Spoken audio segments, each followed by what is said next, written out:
I cannot believe that we're already in the back half of 2024. Are you kidding me? But here we are. Before you know it, the calendar will be turning again, and that means we are already getting ready for 2025 conferences, and one that I'm personally very excited to attend again is the Insights EDU conference. If you care at all about growing enrollment and building a student-centered higher ed experience, you really should be at this conference. Registration is now open, so secure your spot while early bird pricing is still available. Visit insightsedu.com for more information and to register. That's visit insightsedu.com for more information and to register. Hey everybody, this is Elvin Freitas, co-founder of the EdUp Experience, and today we are extremely excited to announce our paid subscription service. By subscribing today, you will get exclusive early access to ad-free episodes, extended episodes, bonus episodes, original content. That's right, original content and invites to special events, all while helping to sustain EdUp. To become a subscriber, go to edupexperience.com. That's EDUP experience.com and subscribe to our free email newsletter to learn how you can get access. Again, go to edupexperience.com. That's EDUP experience.com.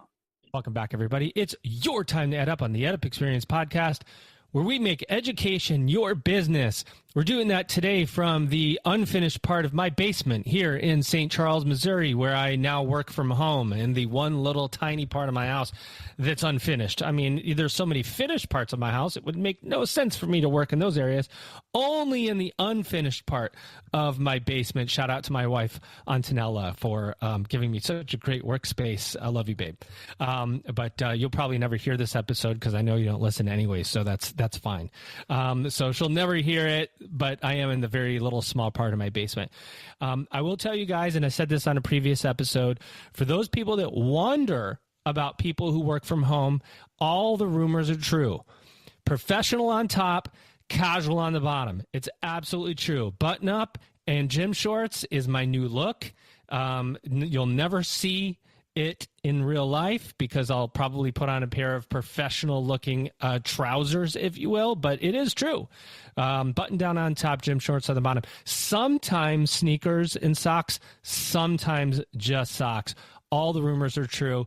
One rumor that we are continuing to work on as an industry, to get serious for a minute, is the value of higher education.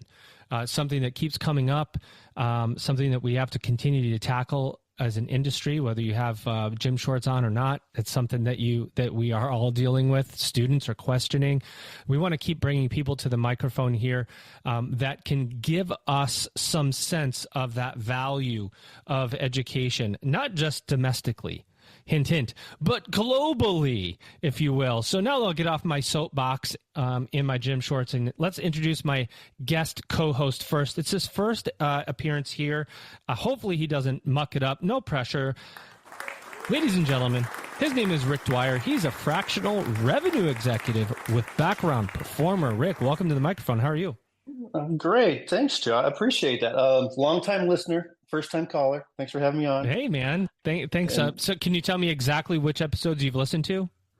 No, I can, but it'll be offline. I would never do that to you. Thanks for listening. We appreciate your support, and we really love when we can have some of our listeners here to co-host. That's what EdUp really is all about. It's a crowdsourced podcast, and so anybody can become my co-host. And I've said that a million times. If we have somebody out there that just goes, "How do I get on this podcast?" All you got to do is email me, and you're on. That's not how it happened for you, Rick, but we're happy to have you here. Well, I'm proof of all you just said there. You will have almost anyone. My goodness. But yeah. That's not quite what I said, but you get the point. Well, we get the point.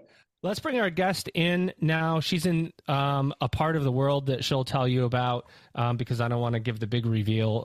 It's a place that I want to go madly and deeply want to visit there. Maybe she'll invite me out someday. Ladies and gentlemen, here she is. Her name is Viviana.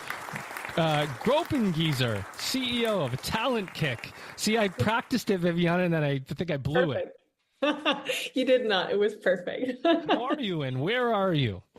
I am great. I'm in Zurich in Switzerland right now. And yeah, I'm excited to be here. Thank you for having me. Surprise. Well, Zurich, Switzerland is I hear it is amazingly beautiful place, and just Switzerland in general. I'm very excited at some point in my life to visit. So very jealous that you're there right now. It's probably like 9 o'clock at night. What time is this? What time are you doing this podcast? Yeah, it's 7 p.m. Okay, And 7 it p.m. is beautiful. It's like the sun is shining still. It's going to go down in a couple of hours, but it's beautiful. Well, and instead Yeah, of being out in the beautiful sunshine, you're here talking to me and Rick. I mean, what a life you're living right now. Tell us about Talent Kick, Viviana. We want to know what you do, how you do it, who do you serve? Yes, sure. So Talent Kick is Swiss-wide. So we don't just operate in Zurich, we operate in all of Switzerland. And it's an entrepreneurial program for university students and researchers. So our main focus is to support students, master and PhD, to form really strong entrepreneurial teams, get hands-on entrepreneurial experience while they're still studying, and then ideally build their first startup right during their studies and then get into it right after their studies. So part of the idea is that they would begin a startup that would boost the economy for Switzerland, right? And so it's about keeping your business talent in the country. Is that a big part of the goal? Well, I think Switzerland, I mean, obviously Switzerland is a great country. We have lots of capital here. We have lots of support here. We have great universities here. We have fantastic talents here. But of course, we are always also looking for, kind of connecting the dots to other, innovation ecosystems in Europe, but also abroad. And so, of course, it's about maybe attracting talents to us that they spend parts of their journey here and really, enjoying the high quality education that the Swiss universities offer with, on top of that, like an entrepreneurial education like ours. But it's not only about that. It's also about connecting the dots with other innovation ecosystems. But chances are that if you have somebody who comes from outside of Switzerland to visit Switzerland, they're going to stay. I mean, chances are, right? Because it's so beautiful. Well, I mean, Switzerland is beautiful. Not our fault, It's not your fault. Before I pass it to you, Rick, for any questions that you have, let me try to fully understand it. So it's really master and PhD students, and you form entrepreneurial, I told you I was going to mess up, entrepreneurial teams, and they work together to try to create a startup. Exactly. Essentially is what it comes to. Yeah. Which universities? And how do you choose? Where do the students come from? Yeah, so we work with pretty much all of the universities in Switzerland. The key universities that were part of it in the very beginning were mainly the technical universities and the business universities. So University of St. Gallen, one of the top business universities in Switzerland, ETH, Zurich, also one of the top technical universities in the world, actually, EPFL. So we have, the major universities in Switzerland that are a part of it, where we have a lot of the applications coming from. But we do work with all of the universities in Switzerland to try and get as much of like a broad and diverse group of students in from all the different fields. So also, healthcare, biology, sustainability, all these kinds of topics, to make sure that we really have a diverse group of people that they can choose from to build co-founding teams, to make sure that, we have like a technically strong co-founder, a business co-founder, but also people that come from different application fields that bring, problem spaces in as well, that they can talk about and say, okay, actually in medicine, in sustainability, and so on and so forth, there's a huge problem and we need a solution for that. And then, with a technical co-founder and a business co-founder, that can be a really, really great combination to build a startup. Amazing. Rick, over to you. So I was really interested to speak to you as a fractional revenue pro. What that means is I do work with a lot of startups. I'm always interested to know, what was the genesis of the idea? What was the aha moment where you thought, oh, there's a problem here that we can solve? Who do you solve it for ultimately? What was that moment where you went, oh, this is something that we can really take out to a marketplace and, help Switzerland in general? Yeah. Well, so first of all, I mean, it's an NGO, right? We are not making any profit. But of course, we also have to solve a problem. We're all entrepreneurial, right? And I think it came from a couple of different angles here. So we had, from one side, we had, different foundations that were supporting, innovation and entrepreneurship kind of further down the road. And realized that we have a lot of fantastic, support structures for entrepreneurship at the different universities, but we don't really have something that is across universities that brings, first of all, support students during their studies to hands-on build startups while they're still studying, but also kind of bridging the gaps between the different universities and making sure that it's not just the technical students sitting in this one entrepreneurship course in their own education, and then all the business students that are sitting in a different course, right? But really making sure that we can bring the top driven, talents from all the different universities together and then forming teams there. And then we also, I think one other thing that was important, that's not maybe a problem, but it's an opportunity here, is kind of combining the higher education system with the building up an entrepreneurial mindset, right? So making sure that people don't just get like experts in their field, but they also know how to entrepreneurially create innovation, find a problem, validate a solution, and then actually find supporters for this and build a team around this and then make this successful is an incredibly important skill set to have in the world in 10, 20 years now. Yeah, no doubt. So your day-to-day then as CEO, are you more of a connector? Are you searching for those grad students, those researchers who are possibly have something they don't even know about, and then connecting them with companies? Yeah.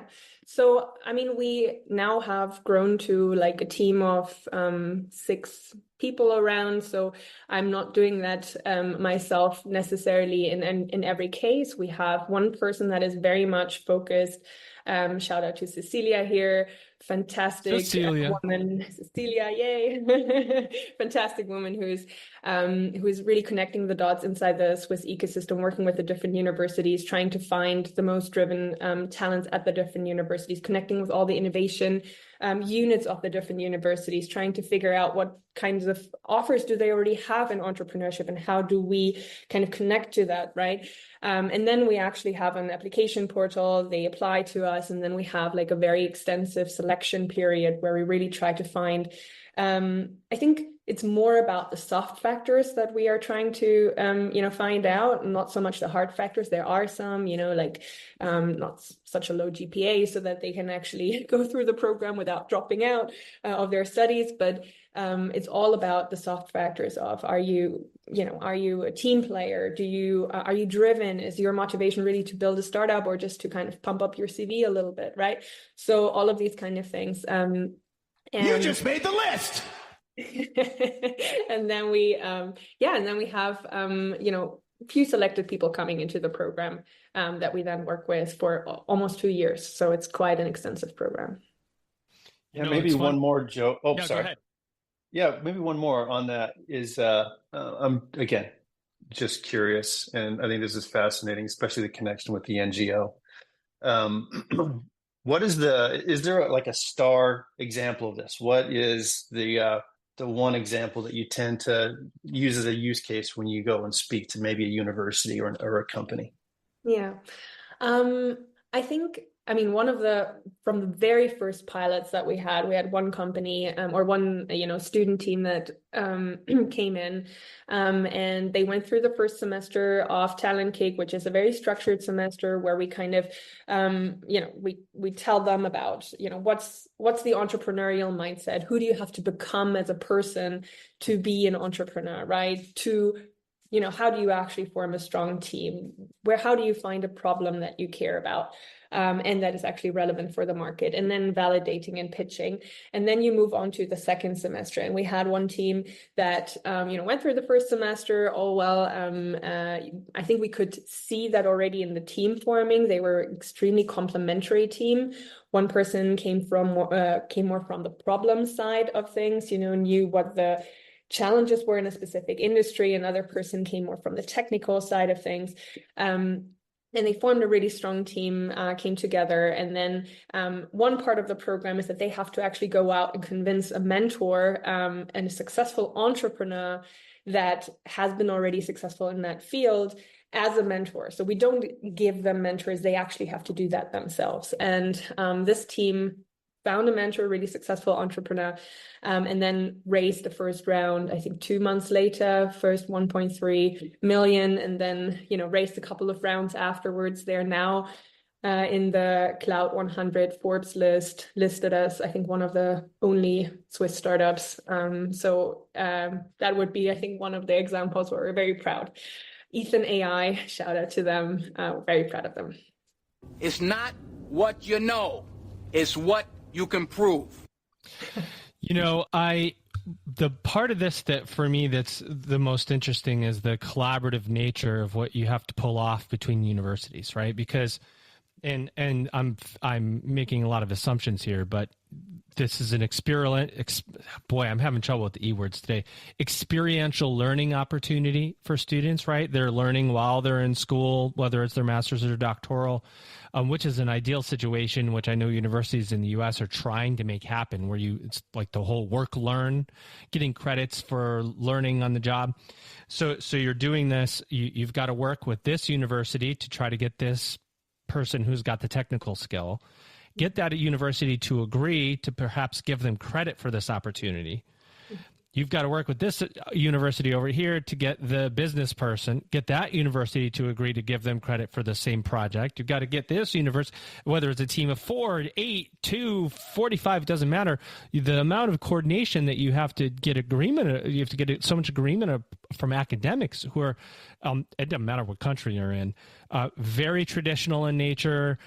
What is this process like of developing this collaboration? Do you have to go in and pitch? Are you convincing? Are universities just lining up going, take my student? How talk to me about the evolution of the collaboration. Calling all higher ed marketing and enrollment management professionals. Here. The Insights EDU conference is back. This is your chance to level up your marketing and enrollment management strategies, and the EdUp Experience podcast will be there once again. Join us at the Ritz-Carlton, New Orleans, February 12th through 14th for an unforgettable conference. Registration is now open with early bird pricing. Outstanding. Hey, everybody. This is Elvin Freitas, co-founder of the EdUp Experience. Are you enjoying the conversation so far? Good. I hope so. Did you know that you can actually hear this conversation early before anybody else and ad-free, so you don't have to hear my voice during these ads? And did you also know that you could get extended episodes, bonus episodes, original content? That's right, original content and invites to special events, all while helping to sustain EdUp? Well, if you didn't know, now you know. So go to edupexperience.com, that's EDUP experience.com, and become a subscriber today. First, you got to sign up to our free email newsletter, and then you'll find out how to become a subscriber. Again, go to edupexperience.com. Yeah. Thank you so much for that question. It's definitely something that was an evolution, like you said, right? I think in the very beginning, obviously, when you're a small player, we started off with 2 strong universities there with, ETH Zurich and University of St. Gallen. And we had a couple of others like EPFL already in mind, and, Uni Basel and UZH. But we started with that pilot first with them, right? And there it was, we were fortunate that we had supporters from these universities already as part of our strategy board, steering committee. So it was. So you brought your advisory board in first, exactly. Kind of, right? Victory! Yeah, so we had a couple of really, really strong supporters at the different universities that already were well connected, that kind of supported us in that process. And from there, I feel like for us, it was kind of a development of a mindset of, serving the universities in a way, right? We had to understand what are their problems again, right? What are their problems and how can we solve that for them? And I feel like one of the things, of course, is that, they have to produce spin-offs. They have to produce, you make sure that their research is actually used in application. There's startups coming out of this, and what we were offering them is basically a free program that they didn't have to take care of anything for, that produced new startups for them. And I think one thing that we learned throughout the time is that it's also super important to be able to support these units of innovation and so on and so forth with the KPIs that they needed, right? How many actual, students applied to our program, how many made milestone 1, how many made milestone 2, how many dropped out, how many actually build a spin-off, and how is that also supporting them, that it's not just all students from that one university, just creates more spin-offs because it's one founder from here teaming up with other founders there, and not just all founders that are potentially interested teaming up in one team together, right? So it's a lot about serving them as our ecosystem partners and making sure that their interests are aligned with our interests, and not reinventing the wheel and kind of marching in and saying, here's what we have and you have to now promote, but really, how can we work together to make this beneficial for everyone? Tell them like it is. Rick. I was thinking about this. I think some of the listeners of this podcast, like myself and people that I know in higher education, they are innovative and entrepreneurial. I think they listen to these and think about, oh, maybe I could do something like this, or I could kind of create this or solve the same kind of problem. I'm curious, this is a question about you then. What is it in your background, in your skill set, that you think you lean on most in order to make this go? Oh, that's a good question. Thank you so much for that. So, I think one of the things is I studied business psychology. That's my background, right? And I feel like what I learned there, there were like different fields that you can go into, blah, blah, blah. But I think the key thing that I learned there is that the human is always at the center of every system, right? Their beliefs, their motivations, their limitations are things that, will define how any project goes, right?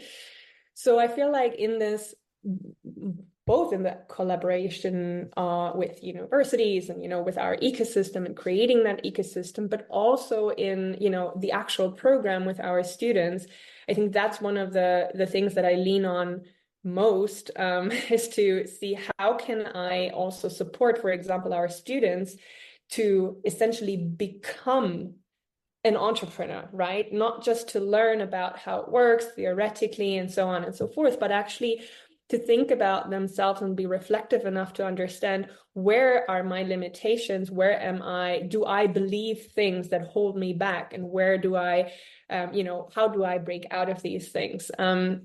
And I think the other thing, which is not really, so much, some like knowledge or anything, it's more my passion for actually supporting young students. I lived 1 year in South Africa, in a township, and I work with young adults there to, really make sure that they make the most out of their potential, with an NGO back then as well. And I think it's just something that I'm so passionate about. I love getting up every morning, and, fast forward to now, I still really just love to create opportunities for young people to make the most out of their potential, and like recognize that, they have so many answers. And if you just give them that one tool, they will go and create something amazing. And I feel like, you can usually feel your passion through the things that you do. And I think, and I hope that my team and my partners and also the students feel that passion for them. Outstanding. And I love that you mentioned humans are at the center. So nothing against AI, but we love humans. Humans Artificial are amazing. intelligence. So kind of related to that, Joe kind of went through the complexity of what you're doing, and he did a good job of wrapping his head around it because I wasn't quite there. So good job, Joe. Thank you. But you're going to encounter a lot of things where you don't have the background and the skill set. What are resources you lean on outside of Google? We all know about the Google machine. What are some resources you kind of lean on when you need to fill some of your own gaps when new things come up? Yeah. I mean, lots of research, I think, also, and like talking to other humans. I mean, obviously there's ChatGPT, there's Google and all these kind of things, and we can use that. But I do feel like the most relevant resource that I have is my network and other entrepreneurs and people that went through different things that that I didn't go through yet, and just kind of getting their personal perspective of these situations and how they handled it, and also if it didn't work out, right? Why it didn't work out, and what they would have done differently now. So I feel like that's my biggest resource to lean on others that have gone through it before. Yeah, it's funny. We all know the power of the network. Yeah, your network is your net worth. Is that what you're going to say? Exactly. It's like we all know it, but then it's interesting. You run into people who still don't really actively try to, expand that network. I have 20-year-olds, 20-plus-year-olds. Actually, I won't say how old they are because you probably think I'm super young. Outrageous. But that's kind of a key moment, is like, if you have an opportunity to connect to someone, do it, because that's kind of a differentiator that I see for you, Viviana, is that network, right? Yeah. I think that's also an interesting point, right? Coming back to the limitations and the beliefs that we have, right? For me, networking was one of the worst things when I started off in my career. I hated it. I had so much resistance about it. I didn't want to reach out to people, didn't want to build my network. And I think one part of that I realized at some point was why I was so opposed to it and why there was so much resistance towards this, is that I felt like, it's almost a little bit like you're going out to go get friends that you can then later use for your own good, right? And I hated that so much. So I was like, I don't want to be that person. I'm not doing it, So every time I had to go to a networking event, I was like, I just want to stand here in this corner and I don't want to talk to anyone because I just feel like a bad person, right? But once I realized that, I could kind of shift it a little bit for myself and say, okay, that is something that goes on in my head kind of behind the scenes, right? Now that I know that, I can kind of rework this. And I think the way I started building my network was more about, I was like, okay, how can I use this group of random people that I'm meeting today to maybe, give them something, support them with something, maybe I have something that they need and I can support them. And probably if you go and read like a guideline about how to best network, that would have been one of the tips, to kind of support others first.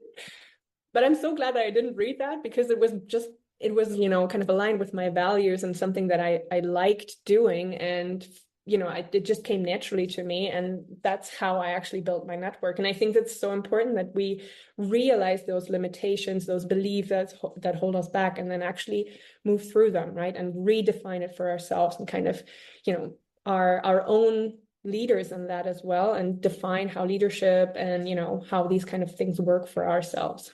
100%.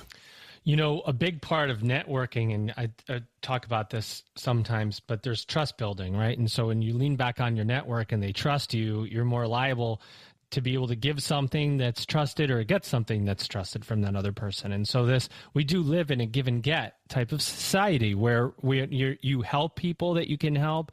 They help you when you need that help. That's a big part of what you're doing with this program, right? You're creating a group of people that network. That's the foundation for becoming, they all may have the, startup mindset, but you're basically saying you can't do it alone.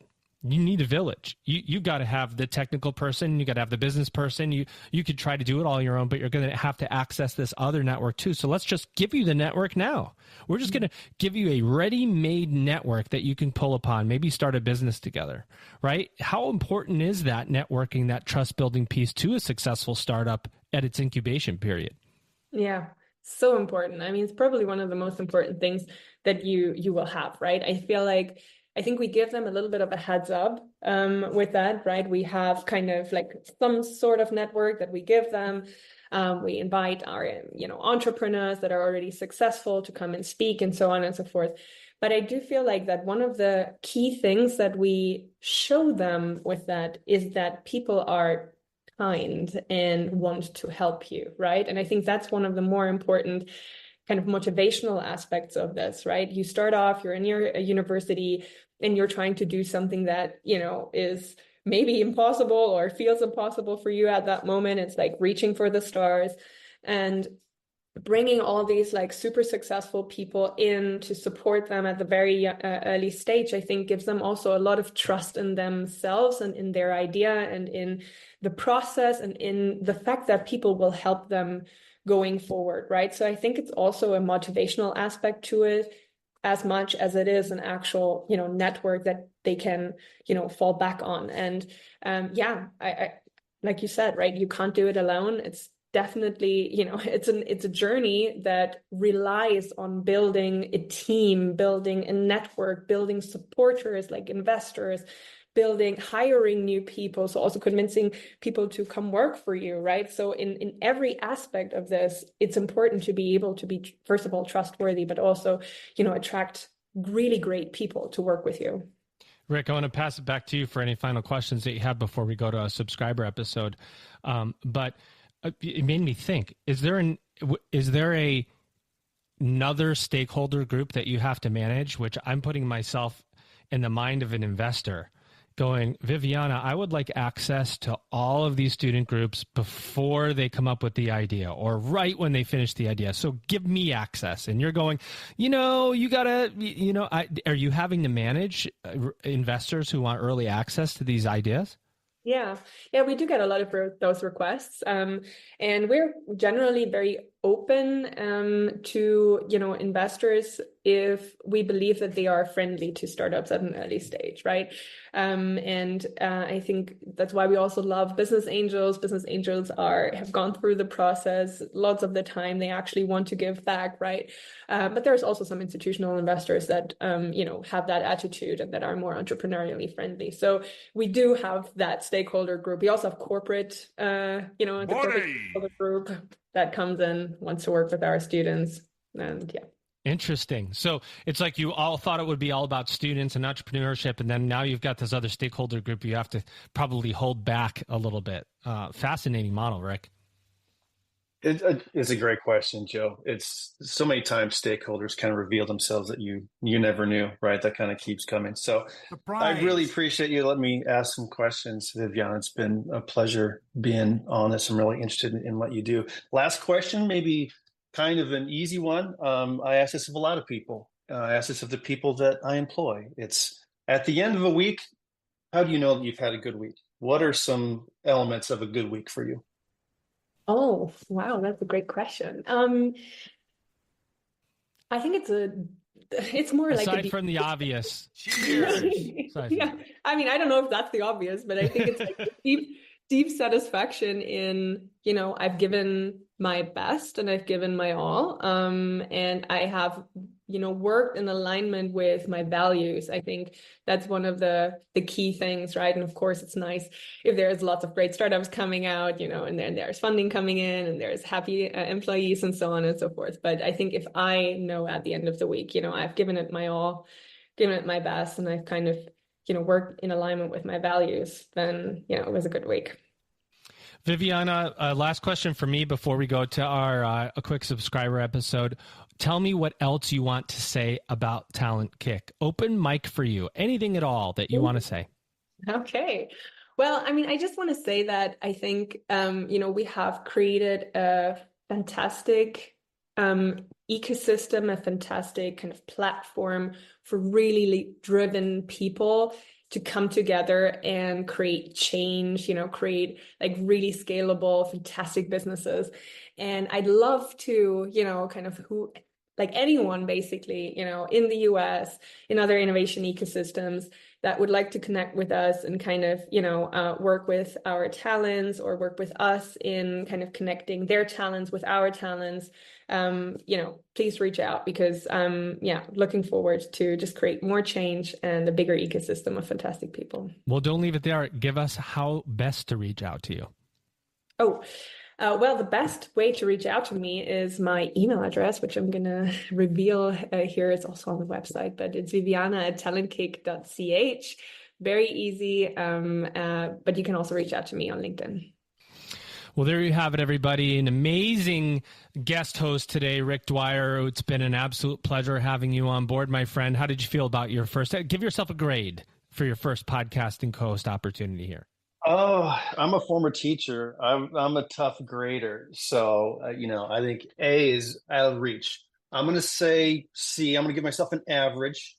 There's some work there that can be done. But I'll give it an A for enjoyment because I was very happy to be here. This was a lot of fun. I enjoyed it. So thanks so much. I'm gonna say that the C's too low, Viviana. I'm gonna be too low. Yeah, absolutely. And C+ for sure. C+. There we go. I'll take that. No, I was not fishing for a compliment there, but I will take it. Thank you. I appreciate it. No, Viviana, what a pleasure to have you here. You get an A, of course, as our amazing guest. It's been an absolute pleasure to have you. Did you have fun? Yes, I had a lot of fun. Thank you so much, both of you, for the fantastic questions. I had loads of fun. I love the questions actually that you asked, Rick, and also. Well, don't go away. We're going to bring you right back. But ladies and gentlemen, for those of you that have that are not yet subscribers of the podcast, this is the end of the episode. For those of you that are, you'll hear the extended version with our guest, Viviana Gropengiesser. I got it. CEO of Talent Kick. Ladies and gentlemen, you've just ed up. Higher education is evolving. And if you're in marketing and enrollment management, then you need to be at the Insights EDU conference. That's a fact. Insights EDU 2025 is happening February 12th through 14 in New Orleans, Louisiana. This is your chance to explore the latest trends in higher education and discover new and innovative strategies to level up your program marketing and enrollment. Hear from some of the best speakers in the industry, from companies like Google, LinkedIn, Adobe, and more. Registration is now open, so secure your spot while early bird pricing is still available. Hey, everybody. This is Elvin Freitas, co-founder of the EdUp Experience. Did you enjoy that conversation? I hope you did. Did you know that you can actually hear this conversation early on and ad-free? And you can also hear extended episodes, bonus episodes, original content. That's right, original content, and invites to special events, all while helping to sustain EdUp. Did you know that? Well, if you didn't know, now you know. To become a subscriber, go to edupexperience.com. That's EDUP experience.com to subscribe to our free email newsletter to learn how you can get access. Again, that's edupexperience.com. That's EDUP experience.com.